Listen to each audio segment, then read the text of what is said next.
Today's guest is AJ Bishop Andrews, an internationally recognized speaker, wealth strategist, and the founder of Feroz, a movement redefining wealth, power, and legacy for high-performing women.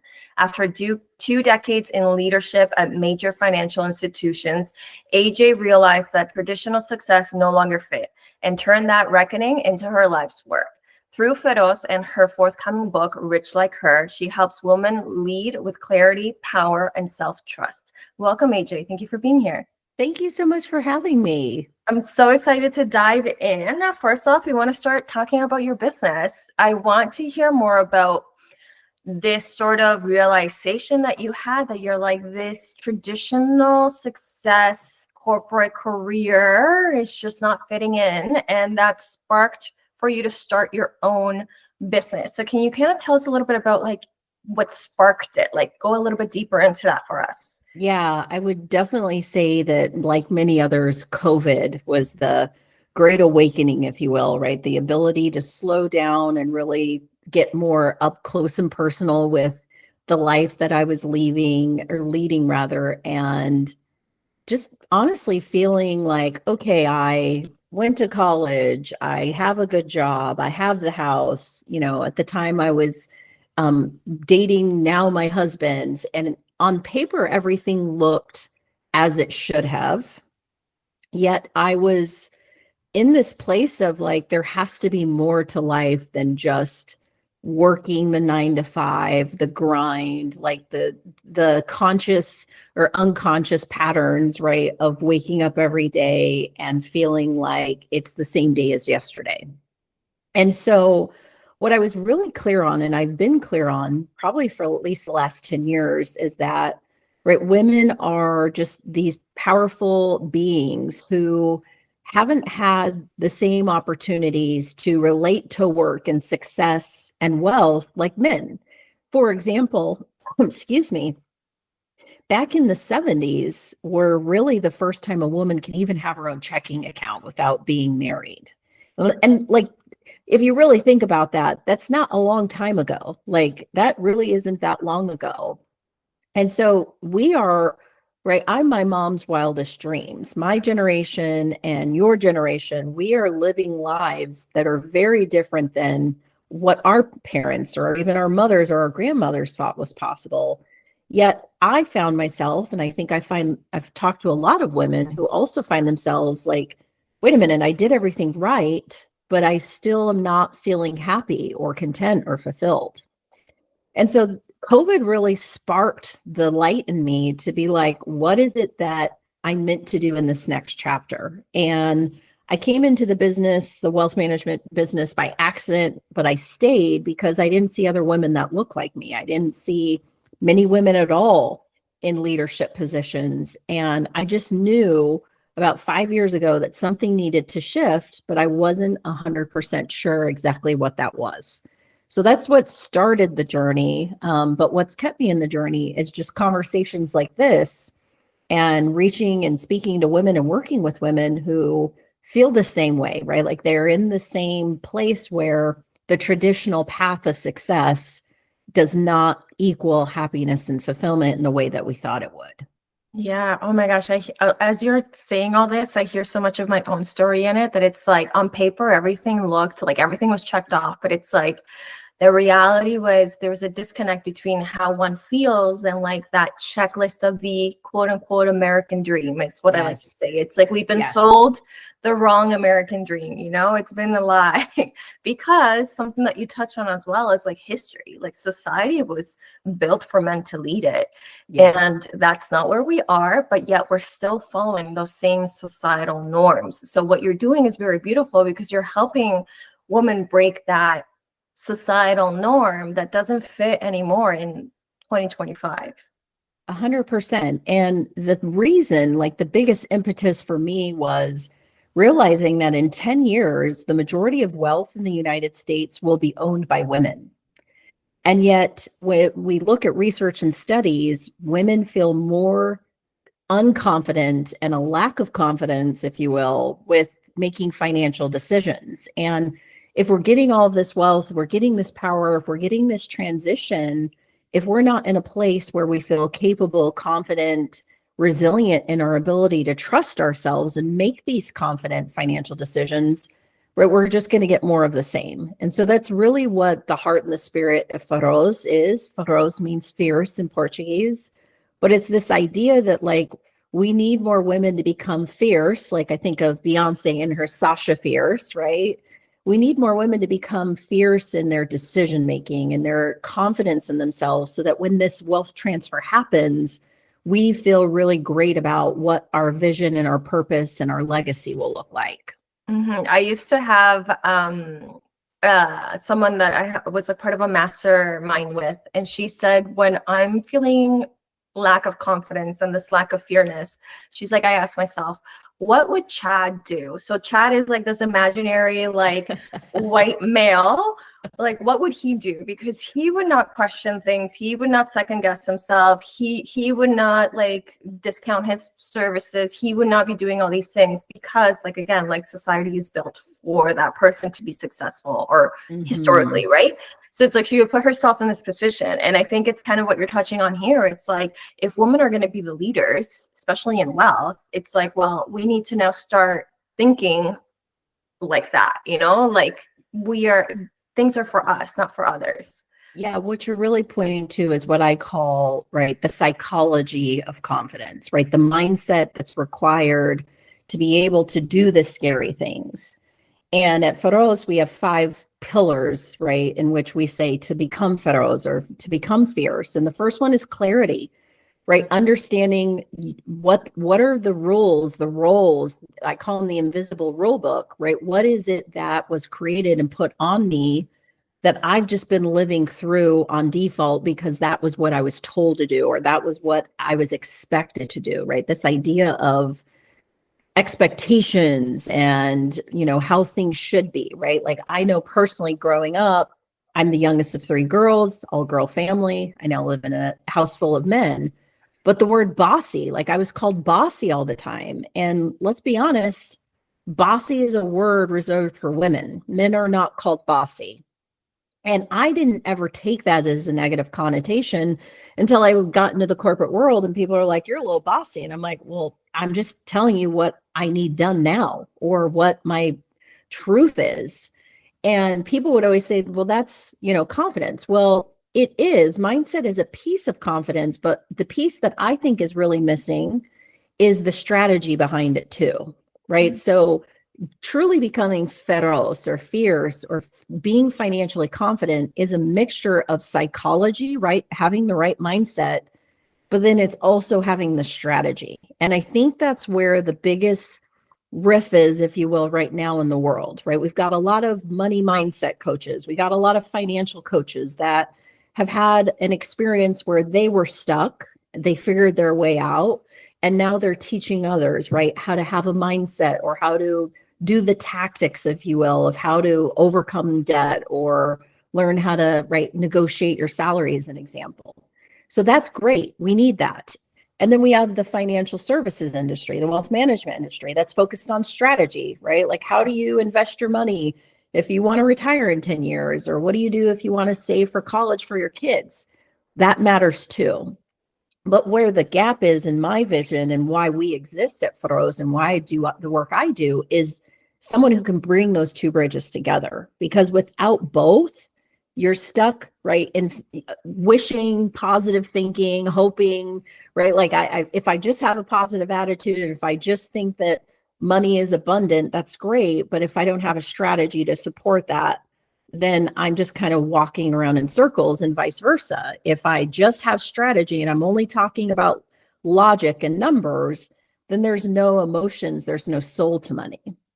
And so a big piece of the work that I'm working on and focused on is how do we bridge the 2, right? Money is very emotional and it requires logic. So how do we bring the 2 together?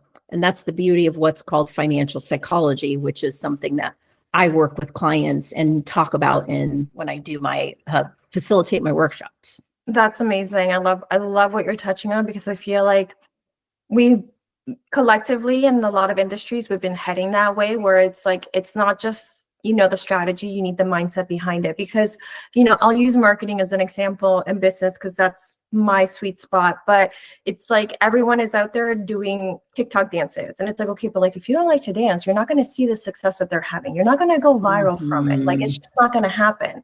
And it's like the strategy is equally as important as the mindset, because if you don't think it's going to work for you, it doesn't matter what strategy you put into play, it's just not going to happen. So the fact that you're like identifying these two things, because you're right, money is so emotional. Like it's energy and motion. Like, you know, if you don't have it, you feel a certain way. If you have too much of it, you feel a certain way, because you've been programmed to feel like rich people are, you know, negative or like do bad things. Like a lot of the times those are the stories that you grew up with, especially if you come from a place where you didn't, you know, like get born into money kind of thing, you know? Yes. Yeah. And when you look at statistics around wealth, the majority of people right now that are millionaires and billionaires are self-made. So it's not like they walked in the door. Now there are plenty out there, right, where they did walk into an advantage, if you will. But what we found and what we continue to see in the clients I worked with for 20 years, right? I worked in Beverly Hills, I've worked in Silicon Valley. So I've worked with people with major money. They still have limiting beliefs around what money is or what it should not mean or what it should mean about them. And it's just a glaring reality that we all have these stories that we grew up with about money, whether that was our parents, the way our parents talked about it, what we saw on television, right? Like I'm the generation that grew up with lifestyles of the rich and famous, but also with the generation of Cribs, right? On MTV. Like we grew up looking at these models and thinking, is that even attainable? And when you do get to certain levels of financial success, then that mindset doesn't necessarily change just because the money appeared. So that's something that I'm really focused on and dedicated to sharing, right? Is how do we bridge the two so that I can feel and really be grounded in who I am as an individual, right? Which breeds the confidence to be able to make powerful decisions. So it's a big shift from what I call financial literacy, right? Like what is a banking account? What is a checking account? To true financial confidence. There's a pathway there, and it requires these necessary steps to get that confidence. It just doesn't happen overnight. Yeah, absolutely. I love what you are speaking to, and I wonder what would you say is one of like the most common problems that clients are coming to you for, and like how do you help solve them? Maybe there's like a case study, obviously confidentiality, that you can kind of walk us through so we can get some, you know, visual of like, you know, I truly understand that if I'm here, I can get there. Yeah, so I would say most women who find me are at a crossroads. Right, they're at this place where either they've been working a job that pays them really well, right, the golden handcuffs, and they're completely empty inside, they're burnout, they're exhausted by the work, they have no passion for it, it's just the paycheck is too good to walk away from, right? I would say that's probably the most common woman, because I was her too. Right. I was living that corporate burnout life, doing what I had to do to provide for my family, to provide for my own personal ambition. Like, there's a reason why I coach high performing women, because I am one too. And so I would say that is probably the most common woman I get, who's just sitting there wondering, like, is this it? Like, is there more that I can be doing or should be doing? But they feel trapped by not anymore a glass ceiling, but the actual golden handcuffs. Yeah. And so one of the women I just recently worked with was in cybersecurity. She loves the work that she does, but she doesn't love the environment. And most of the women I work with, right, have not only a very lucrative paycheck, they also have stock options, or they have what's called long-term compensation. So if they leave, then there's a lot that they're leaving on the table besides just a salary. So through financial planning, right, we were able to model out different approaches. And I always say one choice isn't really choice. Two choices is really a dilemma, right? Because then you're in the either or. But really, most of the time, and this is something I would say just in general for anyone listening, in order to really have a choice, to make a decision, you need three paths. You need three different options, not just two, and definitely not one. So we were able to give her three options. One was stay at your current job and kind of, I'll say it out loud, quiet quit. The other is to negotiate a situation where you can be more of a contract worker, which in a lot of ways will save that organization money as well, or obviously to take the leap. And having three options just really creates versus an either or, it's a both and, right? Like I could potentially take any of these situations and feel 100% better than I do right now. And so sometimes I think women who are at these crossroads, whether that's leaving a lucrative role or a marriage, potentially, I get a lot of divorced women as well. Like they're stuck in this idea that I only have one or two options, but the truth is you always have three. And what will build the confidence and the conviction to move forward with the decision is to see that you have options. Yeah, no, and I love that you touched on like two options is really a dilemma, because it is a lot of the times, even in not just financial or the situation that you're speaking to, it's like when you have two options, you feel like you're between like a rock and a hard place. It's like, I don't know what to choose. But with the third one, it really does open up that flexibility. Like it changes your mindset around like, what can I actually do? I don't think I've ever heard anyone say it like that. Yeah, that's one of my favorite things to do. So a lot of the work I do with women, and people are like, that's so different. I work with women in groups because I also believe that if you're just trying to make a decision in a vacuum, that it's like trying to give yourself a pep talk on the worst day of the year for you, right? Like you're only hearing your own thoughts. And so even just a conversation like this, again, it's not necessarily a dilemma because we're obviously having this conversation because our thoughts, our mindsets are aligned. But having more people in a community, which I think the answer to any decision, if you're stuck, is getting in community. And I don't mean asking for advice and I don't mean asking for a sounding board, because really self-trust is what builds confidence.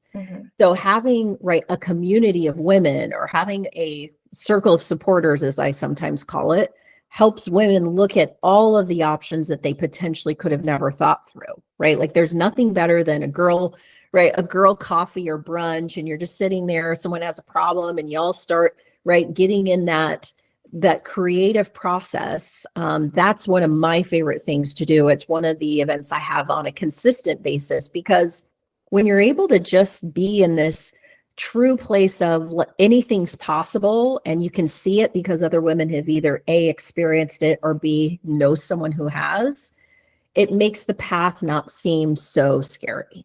For sure. Absolutely. And I would say probably some of like my best ideas come from those conversations over brunch with friends, Yes. So I totally agree with that.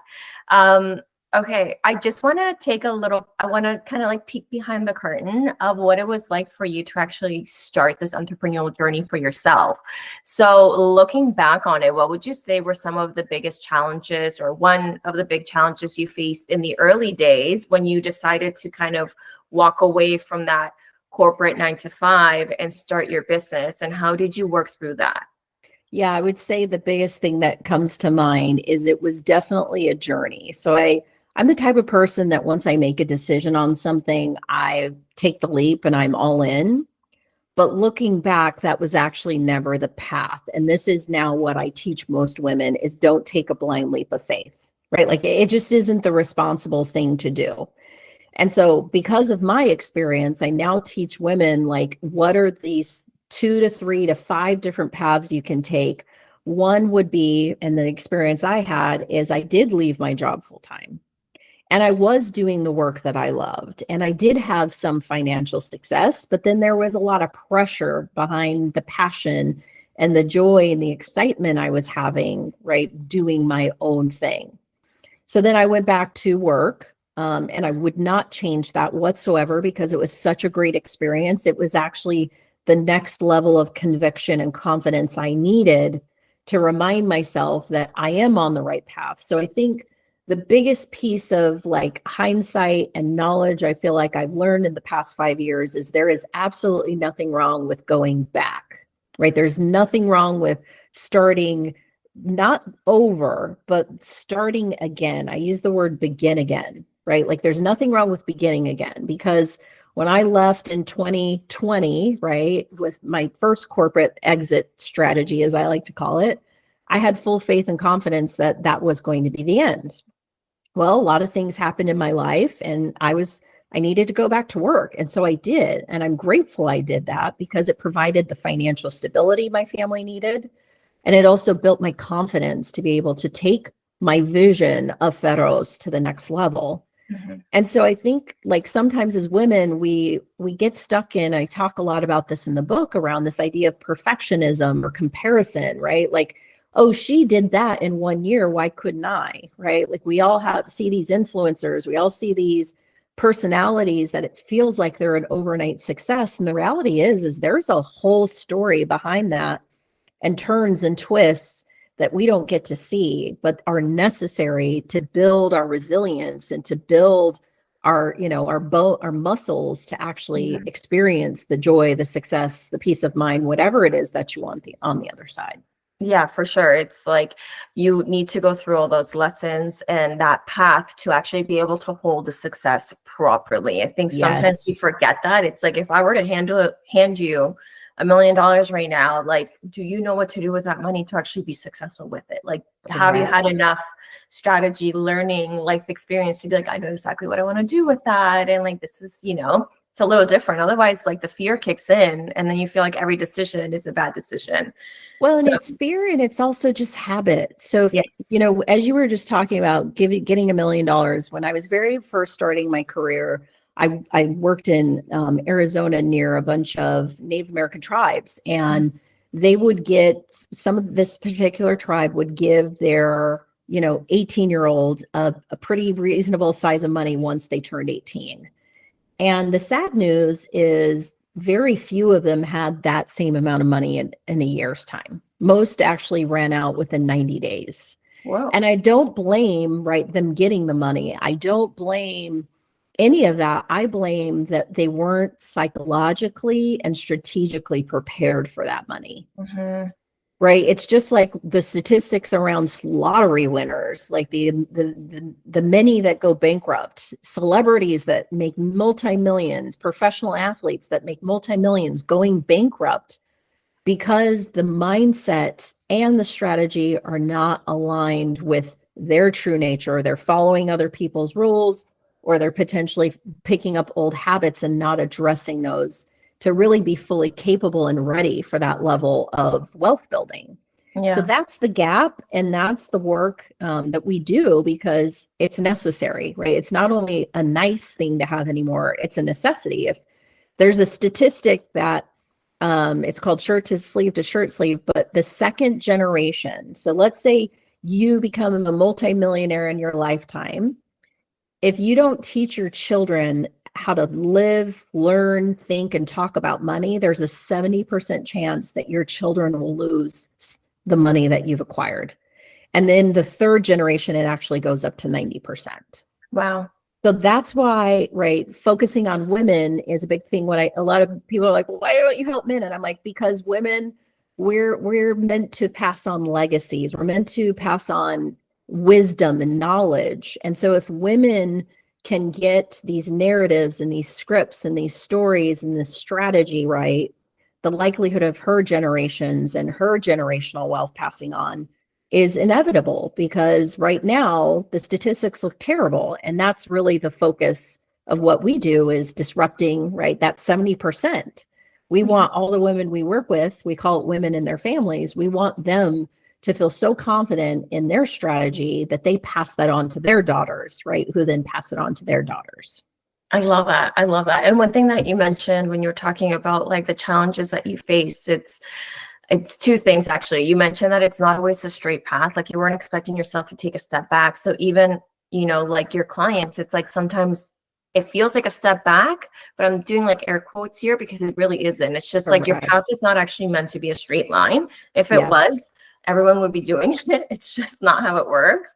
And then the other thing you mentioned, it's like the perfect timing. Like looking back on it, everything happened at the perfect time. But I say this a lot, that it's like you can't actually tell it was the perfect timing until you look back on it. And you're like, had that happened any other way, had I not had those experiences, like nothing else would have made sense. So I love that you spoke on that, because I think a lot of people are waiting for the perfect time to, hire someone like you to learn about wealth and how they can manage it. And it's like, well, the perfect time doesn't exist until you're looking back on it and going, thanks to that decision, my life now looks like this. Yeah. And I think the hardest reality of the work I do is realizing that women, unfortunately, and men find us too late. Mhm. And that's the bigger why behind me, why I do this work. So my mother is from Brazil. My father grew up on a cotton farm in Alabama. So to say that my family, I am my family's wildest dreams is like literally the understatement of the year. But when my father passed away when I was a baby, my mother was given a very large life insurance policy. And because she grew up very poor, right? Like we're talking, developing country poor, where running water was a luxury in the house. She had a story that she wasn't smart enough or that she doesn't understand money because English is her second language. And because she took those scripts and that story to every conversation she had when she had to make financial decisions, she was more bendable and malleable, as I like to call it, right? She put her own faith and trust into someone and their decision making versus building her own. Mhm. And unfortunately, she was taken advantage of, right? It's just the truth of, I think a lot of women can relate to, when you give up your power, when you give up the decision making capabilities, you lose a piece of yourself. And so what my mission always has been, even in those 20 years in corporate, was how do I just help women start trusting themselves more, right? Not only just their mind and their thoughts, but like their actual wisdom and intuition when they're making decisions. And so not only do we use mindset and strategy, we also look at like, what's the idea of inner knowing and our intuition? It exists for a reason. And how do we use that to, right, help us make decisions and not completely ignore it? Because I'm sure even you can think of a scenario, whether that was like deciding to go on a date or not, or to purchase something or not. For You sure. always get this feeling, right, of, is this aligned, right, with me, with my values, with my vision? And oftentimes women have been taught to push that down because it's not logical. Yeah. It doesn't make sense, but it is one of our greatest compasses when it comes to making decisions. For sure. I always say your body knows what's up. Like your body will tell you right away. Like your mind will try to convince you of whatever it is you feel you need convincing of, but your body's going to tell you right away. 100%. Yeah. So one thing that I touched on at the beginning when I was introducing you is that you have a book coming out called Rich Like Her. So do you want to tell us a little bit about what that is? And then we'll talk about your book launch for that. Yeah, so I was really clear that I didn't want to create or write another nonfiction book. I think there's too many how-tos out there when it comes to wealth building and to, right, success and burnout. And I realized, I'm like, the greatest gifts I've ever been given are the stories of the women I know and love, either because they were my mentors, they're my best friends, they're the people that raised me, or they're the women I've had the pleasure of working with in my career. And so I decided to go with what's called a narrative fiction. So, the closest book I could relate it to, if, you're thinking of a financial fiction, is, right, Rich Dad, Poor Dad, right? Like so many people were impacted by a fictional story of one father versus another. What I wanted to do is create a story of four women at these crossroads that we've been talking about, right? One woman is burnt out in corporate. One woman just got a divorce. One woman is a stay-at-home mom who's trying to figure out, right, what's my next path? My kids are older and now I need to decide, do I want to go back to work or what's right for me? And then the last is probably the most common woman that I'm seeing lately is an inheritor. So in the book specifically, it's a woman whose father has passed away, but I've worked with a lot of widows, right? My mom's a widow, my sister's a widow.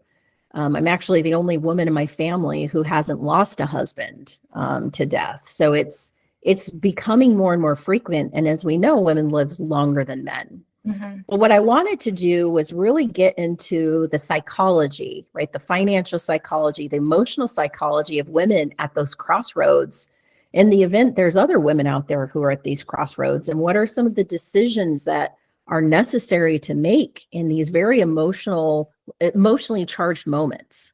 So the Yeah. story follows these women and talks through their vantage point, their experiences of what life is like, what they have to come up against, and really the choice to create a new path or to turn the page onto a new chapter.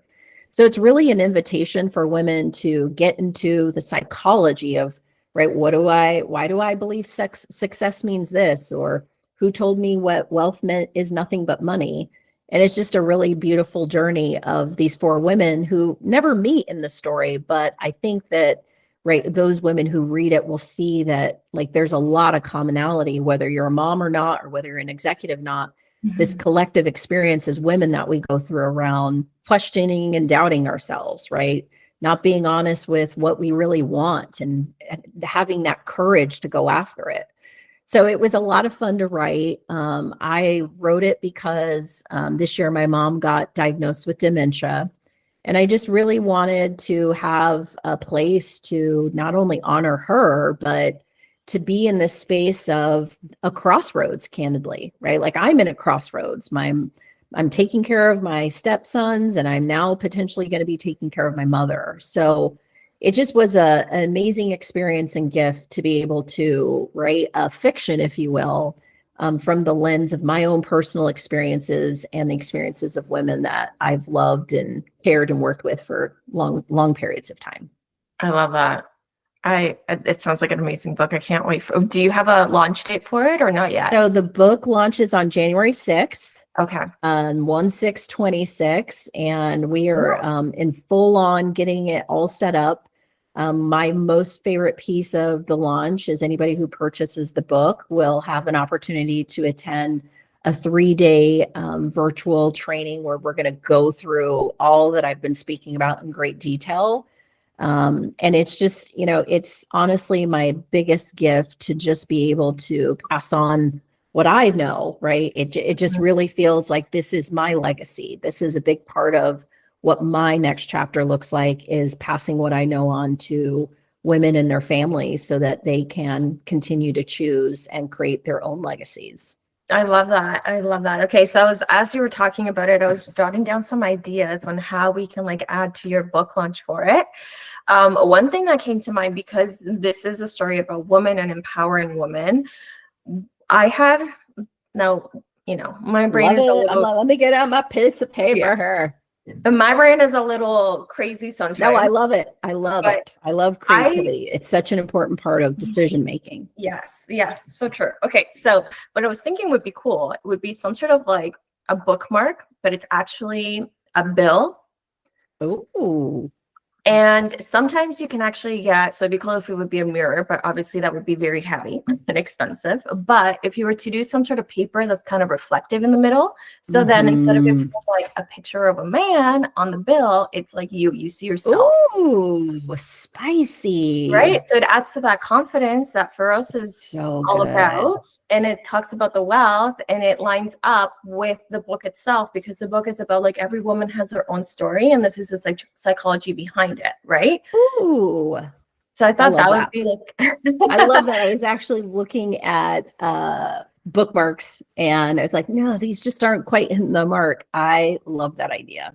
Yeah. And it's also something they can use in any book, but I like the idea that it's not confined to fitting in a box kind of bill, because you have this reflective part to it, that it's every single person has a unique one because they're seeing themselves in it.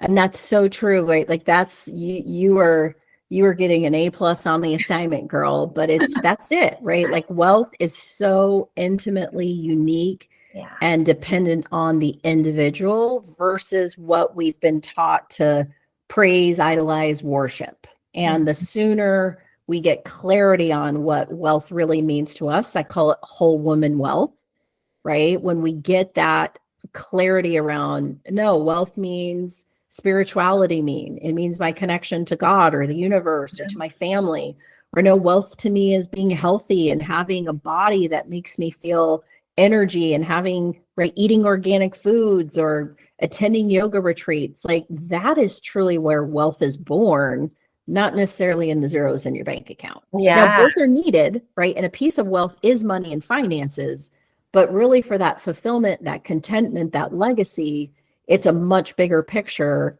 that starts with the individual. Yeah, and actually what you were just talking about in the examples you were using brings me to my second idea, which Yes. is all about digital promotion and building a lot of hype around this, because it's going to be a book that really should be in everyone's bookshelves, every woman's bookshelves for sure.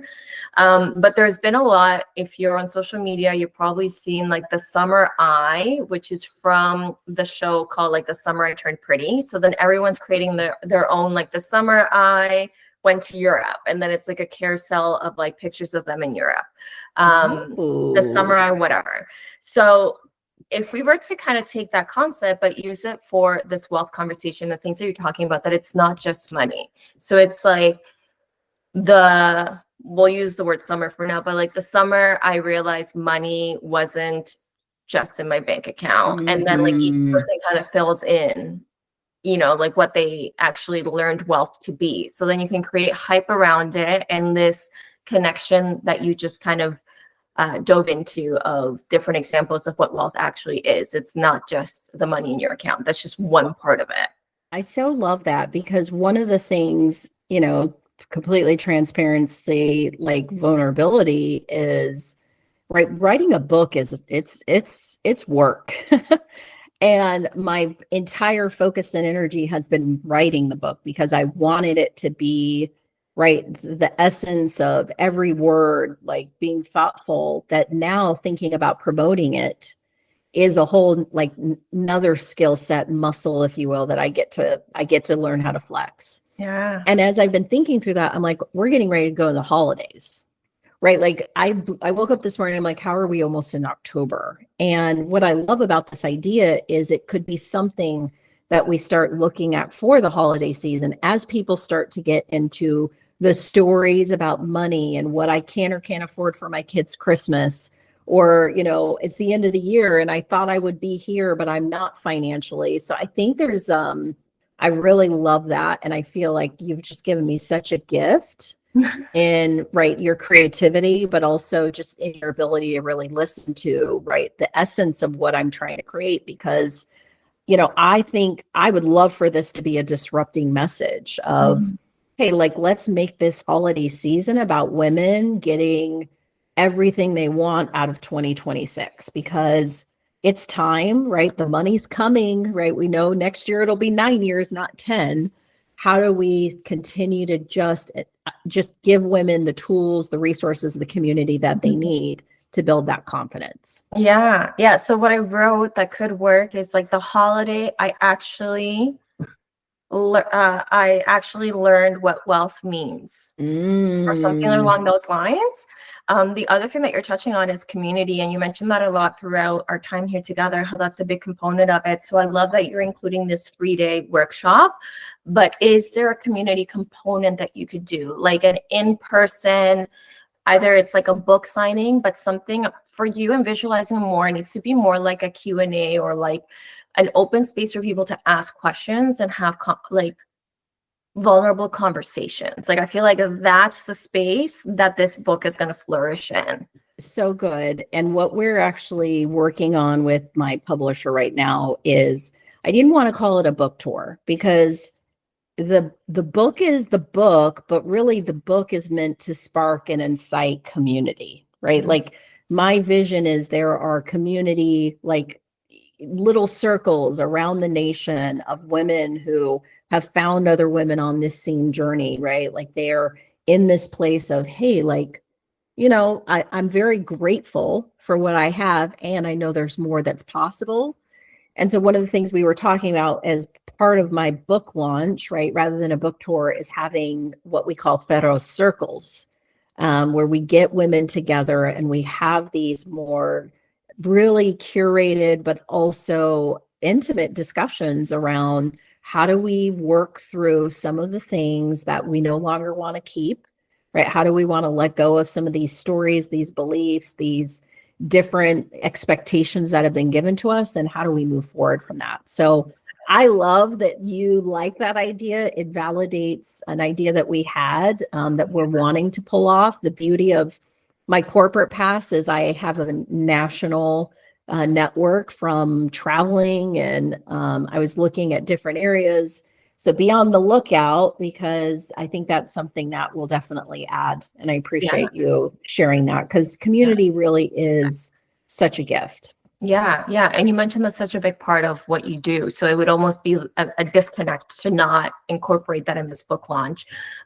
So yeah, like I would also consider not just doing in person, but also doing virtual so that you could reach more Yes. people. I would start Yes. with the in person, especially if they're more intimate groups, because it's going to give you a really good insight into like what are the conversations that people are signing up for, like what's the common theme, and then you can use that for the online digital version of it, because that's going to attract people that maybe have heard of you for the first time ever, but it's going to be such an easy no-brainer, like I'm going to join this, I want to hear more about this. So good. It's really good. You know, the other thing that I'm really mindful of is my vision is big to impact 1 million women in 10 years. So the inability for me to work one-on-one is really something that I've been, right? It's a rub for me, because I love one-on-one work, and yet to do the work that's needed now is going to require a movable mass, right? A movement is really what I'm trying to create. And so what I love about what you just shared and the idea of creating these virtual circles is some of my best friends, honestly, I've met in the past 5 years on a Zoom or in a community Yeah. that I've belonged to, more so than I would say even 10 years ago, right? Most of my friends came from my job or came from like the things I would do, my extracurriculars. And so I love this idea of creating intentional spaces for people to come together and not necessarily just, take a course or learn, but really to share and to create something together. To hold space for each other, Yes. especially on a conversation about money that's so vulnerable, and people for a long time have considered it taboo. Like, don't tell people Yes. how much you make, don't tell people what you do with your money. So I think it's really going to open up people's way of thinking. You're definitely going to disrupt how people are thinking around money. So I'm looking forward to January 6th to see the launch of it. Thank you so much, AJ, for coming on here and sharing with Thank you us so how it much is for that. having me. What a great conversation. Yeah, I truly loved it, and I'm sure our listeners loved it as well. It's so amazing to get, not only the stats that you shared, but like how you're disrupting and changing things and empowering women to really take ownership in this way that it hasn't necessarily been done. Like you're filling in a gap that no one else is doing. So thank you for coming on and talking about that. And we look forward to the book and all the promotion you're going to be doing with that. It's going to be amazing. Thank you so much. And I just am so excited for you and all that's possible through these conversations.